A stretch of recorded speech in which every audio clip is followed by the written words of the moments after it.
So for the other Australian athletes who qualified, they knew once they won their fight at the Asian qualifiers. So they knew.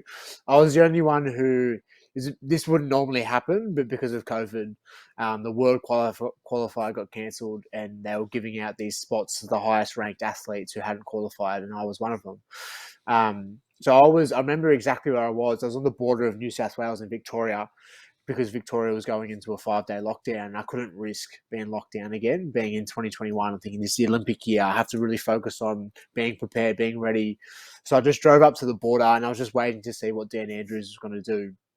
And I remember I was by myself, and Coach Kevin, the national coach, gave me a message, and I just remember dropping to the floor and just bawling my eyes out, mate. Like, this is something that I failed at to make 5 times, and it's like I finally get the opportunities to represent the country I love to bits, at the biggest sporting event possible. And yeah, it was like really overwhelmed. I was really grateful that I was by myself, could really just embrace that feeling by myself. And yeah, and then I thought, like, Dan Andrews didn't extend the lockdown, I could go back down to Melbourne after the 5 days, and went home and saw my family and gave them all a kiss and a cuddle. And yeah, so that was in like February, and then I think we left like early March to go up to the Gold Coast and start preparation. So it was pretty much almost instantly after I found out I was in camp training for the biggest event ever.